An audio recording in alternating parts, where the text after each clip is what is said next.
Good morning friends. അപ്പോൾ നമ്മൾ ഈ ഒരു ക്ലാസ്സിലൂടെ നോക്കുന്നത് പോളിഫേസ് സിസ്റ്റം എന്നുള്ളതിനെ പറ്റിയിട്ടാണ്. അപ്പോൾ നമ്മൾ കഴിഞ്ഞ ക്ലാസ്സുകളിലൊക്കെ ആയിട്ട് സിംഗിൾ ഫേസ് AC സർക്യൂട്ടുകളൊക്കെ ഡിസ്കസ് ചെയ്തു. R only circuit, L only circuit, C only circuit, പിന്നെ അതുപോലെ തന്നെ ഇവരൊക്കെ കൂടി വരുന്ന RLC സർക്യൂട്ട് പറഞ്ഞു. അതുപോലെ തന്നെ LR, RC അങ്ങനെയുള്ള എല്ലാ സർക്യൂട്ടുകളും നമ്മൾ ഡിസ്കസ് ചെയ്തു. അപ്പോൾ അതൊക്കെ പറയുമ്പോഴും നമ്മൾ അതിന് പഠിച്ചിട്ടുണ്ടായിരുന്നത് അതൊക്കെ സിംഗിൾ ഫേസിൽ എങ്ങനെയാണെന്നുള്ളത്, അതായത് അതിൻ്റെയൊക്കെ സിംഗിൾ ഫേസ് സിസ്റ്റമാണ് പഠിച്ചിട്ടുണ്ടായിരുന്നത്. അപ്പോൾ സിംഗിൾ ഫേസ് സിസ്റ്റം കൂടാണ്ട് നമുക്ക് വരുന്ന ഒരു ടൈപ്പ് സിസ്റ്റമാണ് പോളിഫേസ് സിസ്റ്റം. പോളിഫേസ് എന്ന് ഉദ്ദേശിക്കുന്നത് സിംഗിൾ ഫേസ് സിസ്റ്റത്തിൽ ആകെ നമുക്ക് ഒരു ഫേസും ഒരു ന്യൂട്രലും അവൈലബിൾ ആയിട്ട് വരും. പക്ഷെ പോളിഫേസ് എന്ന് പറഞ്ഞു കഴിഞ്ഞാൽ ഫേസുകളുടെ എണ്ണം ഒന്നിൽ കൂടുതലാകുന്ന അവസ്ഥേനെയാണ് നമ്മൾ പോളിഫേസ് എന്നുള്ളതായിട്ട് പറയുന്നത്. അപ്പോൾ അങ്ങനെ പറയുന്നതിൽ പോളിഫേസിൽ തനതായിട്ട് ഇപ്പോൾ യൂസ് ചെയ്യുന്നത് ഏതാണെന്ന് വെച്ചാൽ 3 ഫേസ് സിസ്റ്റങ്ങളാണ് കൂടുതലായിട്ട് ഉപയോഗിച്ച് വരുന്നത്. അപ്പോൾ ഇൻഡസ്ട്രിയൽ ഏരിയകൾക്ക് അല്ലെങ്കിൽ വലിയ വലിയ വ്യവസായ സ്ഥാപനങ്ങളിൽ, ചിലപ്പം ചില വീടുകളിൽ തന്നെ വലിയ വലിയ വീടുകളിൽ അല്ലെങ്കിൽ ഈ ഫ്ലാറ്റ്, അതുപോലെ തന്നെ ഷോപ്പിംഗ് കോംപ്ലക്സുകൾ, അങ്ങനെയുള്ള സ്ഥലത്തേക്കൊക്കെ നമ്മളൊരു സിംഗിൾ ഫേസ് സപ്ലൈ കൊടുക്കുക എന്ന് പറഞ്ഞാൽ അത് ബുദ്ധിമുട്ടായിരിക്കും. കാരണം അവിടെ സിംഗിൾ ഫേസ് സപ്ലൈയിൽ നിന്ന് പറഞ്ഞാൽ അവിടുത്തെ ആ സപ്ലൈ കട്ടായി കഴിഞ്ഞാൽ പിന്നെ അവിടെയുള്ള പ്രവർത്തനങ്ങളൊക്കെ നിലയ്ക്കും. അതായത് വൈദ്യുതി ഉപയോഗിച്ച് പ്രവർത്തിക്കുന്ന എല്ലാ സാധനങ്ങളും നിലയ്ക്കും.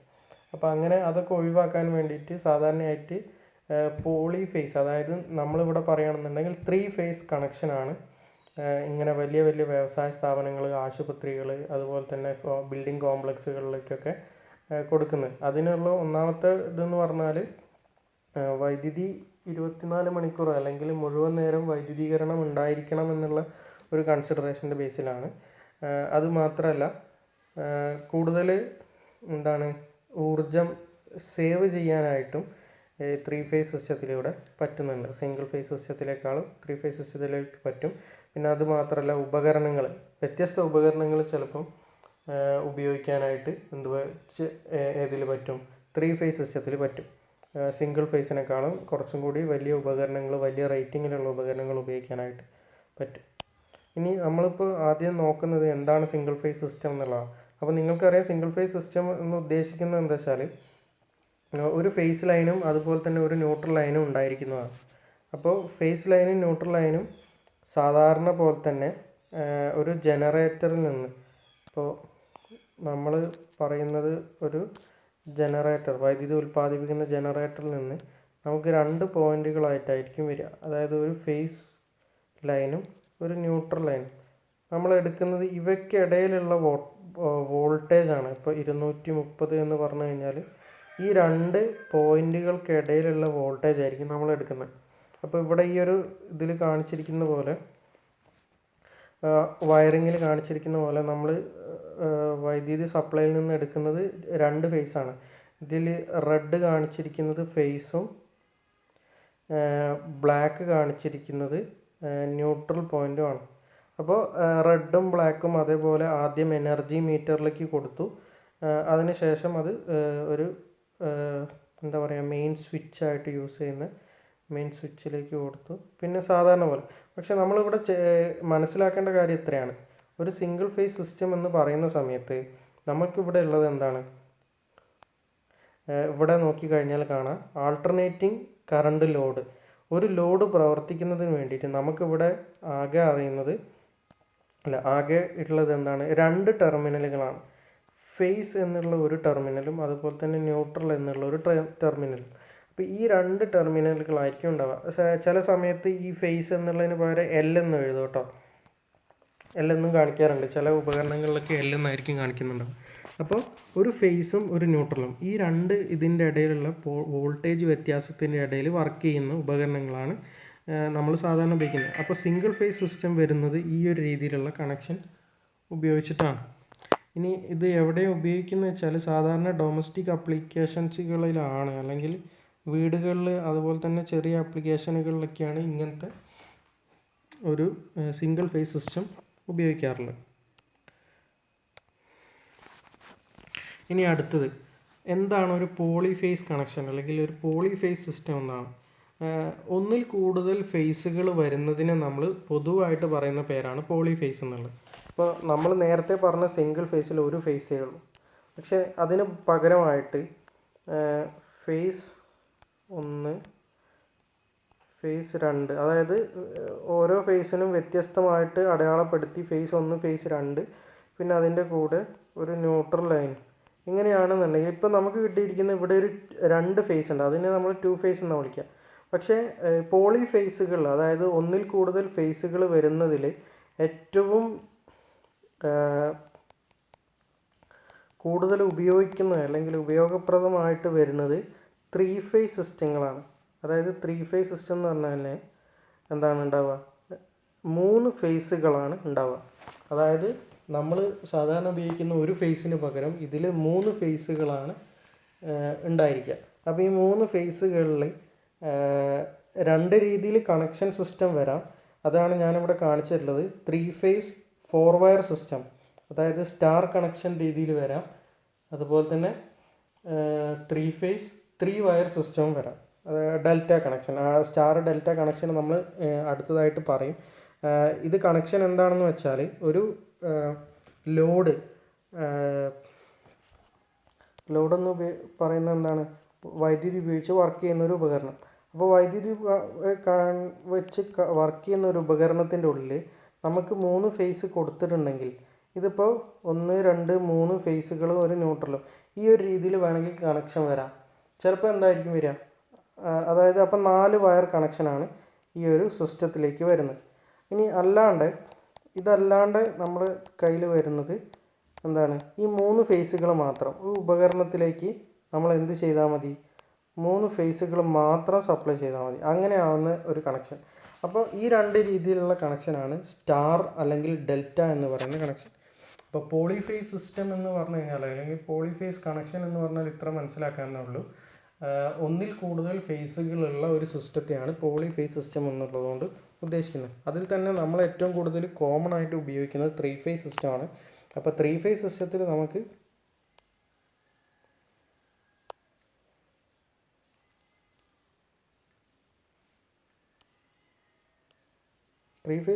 നമുക്ക് കാണാനുള്ളത് എന്താണ്, 3 ഫേസുകളും അതിൻ്റെ കൂടെ വരുന്ന ന്യൂട്രൽ ലിങ്കും ആയിരിക്കും. ചില സമയത്ത് ന്യൂട്രൽ ലിങ്ക് ഉണ്ടാവില്ല. ഒരൊറ്റ ഫേസിന് പകരം 3 ഫേസുകളായിരിക്കും ഉണ്ടാവുക, ന്യൂട്രൽ ലിങ്കും ഉണ്ടായിരിക്കും. ഇത്രയാണ് പോളിഫേസ് സിസ്റ്റത്തിനെ പറ്റി പറയുന്നത്. ഇനി പോളിഫേസ് സിസ്റ്റത്തിൽ ഞാൻ ഈ പറഞ്ഞ 3 ഫേസ് 4 വയർ സപ്ലൈ എന്നുള്ള ഒരു രീതിയാണ് ഇവിടെ കാണിച്ചിട്ടുള്ളത്. അതായത് RYB, റെഡ്, യെല്ലോ, ബ്ലൂ എന്നിങ്ങനെ 3 ഫേസുകളും ഒരു ന്യൂട്രൽ ലൈൻ, ബ്ലാക്ക് കളറിലുള്ള ന്യൂട്രൽ ലൈനുമാണ് വന്നിട്ടുള്ളത്. അപ്പോൾ അതിൽ ആദ്യം എനർജി മീറ്റർ, നേരത്തെ നമ്മൾ കാണിച്ചിരിക്കുന്ന പോലെ തന്നെ ഇവിടെയുള്ള എനർജി മീറ്ററിന് പ്രത്യേകതയുണ്ട്. ഇത് 3 ഫേസ് എനർജി മീറ്റർ ആയിരിക്കും. ഇപ്പോൾ വലിയ വലിയ ഷോപ്പിംഗ് കോംപ്ലക്സുകളിലൊക്കെ എനർജി സപ്ലൈ വരുന്ന സമയത്ത് സാധാരണ സിംഗിൾ ഫേസ് മീറ്ററിന് പകരം 3 ഫേസ് മീറ്ററുകളായിരിക്കും ഉണ്ടാവുക. ചില വീടുകളിലും ഉണ്ടാവും, കാരണം ലോഡ് കൂടുതലായിട്ട് ഉപയോഗിക്കുന്ന വീടുകളാണ് എന്നുണ്ടെങ്കിൽ അവിടെയും 3 ഫേസ് എനർജി മീറ്റർ കാണാൻ കഴിയുന്നതാണ്. അപ്പോൾ ഇവിടെ എനർജി മീറ്റർ എന്ന് പറയുന്നത് ഇത് 3 ഫേസ് എനർജി മീറ്ററാണ്. 3 ഫേസ് എനർജി മീറ്റർ.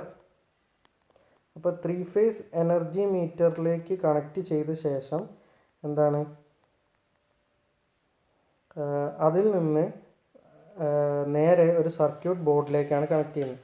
അതിലൊരു മെയിൻ ബ്രേക്കർ എന്ന് പറയുന്ന ഒരു സംവിധാനം ഉണ്ടായിരിക്കും. കാരണം എന്തെങ്കിലും ബുദ്ധിമുട്ട് വരുന്ന സമയത്ത് ഡിസ്ട്രിബ്യൂഷൻ പാനലിൽ ഒരു മെയിൻ ബ്രേക്കർ സംവിധാനം ഉണ്ടാവും. അതിൽ നിന്നാണ് പിന്നെ ഓരോ സബ് സർക്യൂട്ട് 1, സബ് സർക്യൂട്ട് 2, അങ്ങനെയുള്ള ഓരോ സബ് സർക്യൂട്ടുകളിലേക്ക് പോകുന്നത്.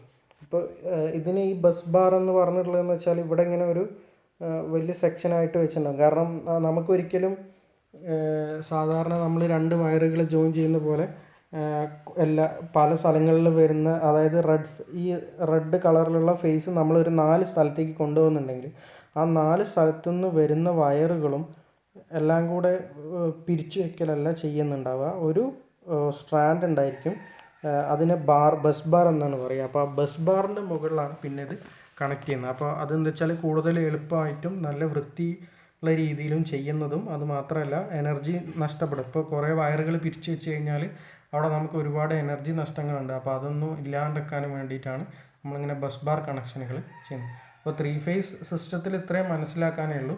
എന്താണ്, ഒന്നിൽ കൂടുതൽ ഫേസുകൾ, ഒന്നിൽ കൂടുതൽ എന്ന് പറയുമ്പോൾ 3 ഫേസ് ആകുമ്പോൾ 3 ഫേസുകൾ ഉണ്ടായിരിക്കും. അതിൻ്റെ കൂടെ ഒരു ന്യൂട്രൽ വയറും ഉണ്ടായിരിക്കും. അപ്പോൾ ഇപ്പോൾ ഈ നമ്മൾ കാണുന്നത് 3 ഫേസ് 4 വയർ സിസ്റ്റമാണ്. അതുകൊണ്ടാണ് 4 വയറുകൾ വരുന്നത്. ഒരു ന്യൂട്രലും കൂടെ അടങ്ങുന്ന 4 വയർ സിസ്റ്റം വരുന്നത് അതുകൊണ്ടാണ്. ഇനി അടുത്തതായിട്ട്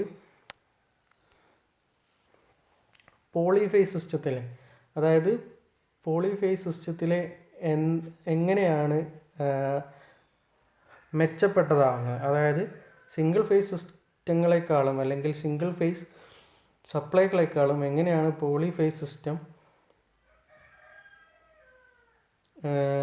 ഇത് ചെയ്യുന്നത്, അഡ്വാൻസ്ഡ് ആവുന്നത് അല്ലെങ്കിൽ കൂടുതലായിട്ട് ഉപകാരപ്രദമാവുന്നത് എന്നുള്ളതാണ് പറയാനുള്ളത്. അപ്പോൾ ഒരു 3 ഫേസ് സിസ്റ്റത്തിലെ AC സപ്ലൈ എന്ന് പറഞ്ഞു കഴിഞ്ഞാൽ അവർക്ക് റൊട്ടേറ്റിംഗ് മാഗ്നറ്റിക് ഫീൽഡ് ഉണ്ടാക്കാനുള്ള അല്ലെങ്കിൽ റൊട്ടേറ്റിംഗ് മാഗ്നറ്റിക് ഫീൽഡ് നിർമ്മിക്കാനുള്ള കഴിവുണ്ട്. റൊട്ടേറ്റിംഗ് മാഗ്നറ്റിക് ഫീൽഡ് എന്ന് പറഞ്ഞു കഴിഞ്ഞാൽ ഉദ്ദേശിക്കുന്നത് എത്രയാണ്, ഇപ്പോൾ നമ്മളൊരു സാധാരണ ഒരു motor 3 phase motor, single phase മോട്ടറിന് പകരം ഒരു 3 ഫേസ് മോട്ടർ ആണെന്നുണ്ടെങ്കിൽ ആ 3 ഫേസ് മോട്ടറിന് ഒരു റൊട്ടേറ്റിംഗ് മാഗ്നറ്റിക് ഫീൽഡ് നിർമ്മിക്കാനുള്ള കഴിവുണ്ട്. അപ്പോൾ ഒരു ലോഡ് ഉപകരണങ്ങൾക്ക് റൊട്ടേറ്റിംഗ് എഫക്റ്റ് ഉണ്ടാക്കാനുള്ള അല്ലെങ്കിൽ ഒരു എനർജൈസ് ആവാനുള്ള കഴിവ് 3 ഫേസ് സപ്ലൈ തരും എന്നാണ് പറയുന്നത്. അതാണ് ഫസ്റ്റ് അഡ്വാൻറ്റേജ് ആയിട്ട് പറയുന്നത്. ഇനി രണ്ടാമതായിട്ട് പറയുന്നത്, ഈ 3 ഫേസ് മോട്ടോറുകൾ നമുക്ക് 3 ഫേസ് സപ്ലൈ ആണെന്നുണ്ടെങ്കിലും അവർക്ക് ഒരേ ഡയറക്ഷനിലുള്ള ടോർക്ക് തരും. അത് മാത്രമല്ല ഇവർ തരുന്ന ടോർക്ക് എന്ന് പറഞ്ഞാൽ യൂണിഫോം ആയിരിക്കും, ഒരു ഡയറക്ഷനിൽ വരുന്ന ഒരു യൂണിഫോം ടോർക്ക് വരും.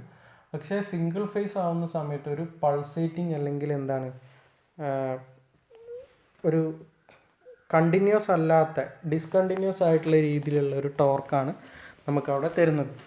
ഇനി മൂന്നാമതായിട്ട് പറയുന്നത് 3 ഫേസ് മോട്ടറുകളെല്ലാം മിക്കതും സെൽഫ് സ്റ്റാർട്ടിംഗ് ആണ്. നേരെ മറിച്ച് സിംഗിൾ ഫേസ് മോട്ടോറുകൾ അല്ലെങ്കിൽ സിംഗിൾ ഫേസ് ഡിവൈസുകളിൽ മോട്ടോറുകൾ എന്ന് പറഞ്ഞു കഴിഞ്ഞാൽ സെൽഫ് സ്റ്റാർട്ടിംഗ് അല്ല. ഇനി അടുത്തതായിട്ട് പറയുന്നത് പവർ ഫാക്ടർ എന്നുള്ളതിനെ പറ്റിയിട്ടാണ്. 3 ഫേസ് സിസ്റ്റത്തിൻ്റെ പവർ ഫാക്ടർ എന്ന് പറഞ്ഞു കഴിഞ്ഞാൽ വളരെ ഹൈ ആണ്. അതായത് പവർ ഫാക്ടർ എപ്പോഴും ഹൈ ആവണം. 1 ഏറ്റവും നല്ല വാല്യൂ, അതായത് മാക്സിമം വാല്യൂ 1 വരുള്ളൂ. 1 ഏറ്റവും നല്ല വാല്യൂ ആയിട്ട് പറയുന്നത്. അപ്പോൾ 1 വരുന്നതെങ്കിൽ അതായത് നമ്മൾ 3 ഫേസ് സിസ്റ്റത്തിൽ പവർ ഫാക്ടർ 1 എന്നുള്ള സംഖ്യ വളരെ നല്ലതാണ്. അതുകൊണ്ടാണ് ഹയ്യസ്റ്റ് വാല്യൂ നല്ലതാണെന്ന് പറയുന്നത്. അപ്പോൾ 3 ഫേസ് ആകുമ്പോൾ കുറച്ചും കൂടെ ഹൈ ആയിരിക്കും പവർ വരുന്നത്, ഈ ഒരു പവർ ഫാക്ടർ വരുന്നത്. പക്ഷേ സിംഗിൾ ഫേസിൻ്റെ കാര്യത്തിൽ അങ്ങനെയല്ല, നേരെ തിരിച്ചാണ് വരിക. സിംഗിൾ ഫേസിൽ പവർ ഫാക്ടർ വളരെ കുറവായിരിക്കും. അതായത് ലോഡുകൾ മാറുന്നതിനനുസരിച്ച് പവർ ഫാക്ടറിൻ്റെ അളവ് മാറിക്കൊണ്ടിരിക്കും. പിന്നെ ഒരു നിശ്ചിത പവർ ഔട്ട്പുട്ട് തരുന്നതിൽ 3 ഫേസ് ആണ് നമ്മൾ ഉപയോഗിക്കണമെങ്കിൽ സിംഗിൾ ഫേസിനേക്കാളും കൂടുതൽ പവർ നമുക്ക് കിട്ടും. അതായത് നിശ്ചിത പവർ അല്ലെങ്കിൽ KVA റേറ്റിംഗ് ഉള്ള ഉപകരണങ്ങൾ നമ്മളിപ്പോൾ ജനറേറ്റർ ആയിക്കോട്ടെ അല്ലെങ്കിൽ ഒരു ട്രാൻസ്ഫോമർ ആയിക്കോട്ടെ അങ്ങനെയുള്ളതിനൊക്കെ സിംഗിൾ ഫേസിൻ്റെ ഒരു 10 kVയും അതേപോലെ തന്നെ 3 ഫേസിൻ്റെ ഒരു 10 kV എന്ന് പറയുമ്പോൾ 3 ഫേസിൻ്റെ 10 kVയെ കുറച്ചുകൂടി ലാർജർ പവർ ഔട്ട്പുട്ട് തരുന്നതാണ്. അതായത് സിംഗിൾ ഫേസിൻ്റെ കുറവാണ്. ആ ഒരു രീതിയിലാണ് വരിക. അപ്പോൾ ഒരു പരിധി വരെ നമുക്ക് പോളിഫേസ് സിസ്റ്റങ്ങൾ പല വിധത്തിലും നമുക്ക് കൂടുതലായിട്ടുള്ള അഡ്വാൻറ്റേജുകൾ, ഗുണങ്ങളാണ് തരുന്നത്. അപ്പോൾ അതുകൊണ്ട് തന്നെ എന്താണ് പോളിഫേസ് സിസ്റ്റം എന്ന് പറയുന്നതിൽ സിംഗിൾ ഫേസ് സിസ്റ്റത്തിലേക്കാളും കുറച്ചുകൂടി ഗുണങ്ങൾ വരുന്ന ഒരു സിസ്റ്റമാണ് പോളിഫേസ് സിസ്റ്റം.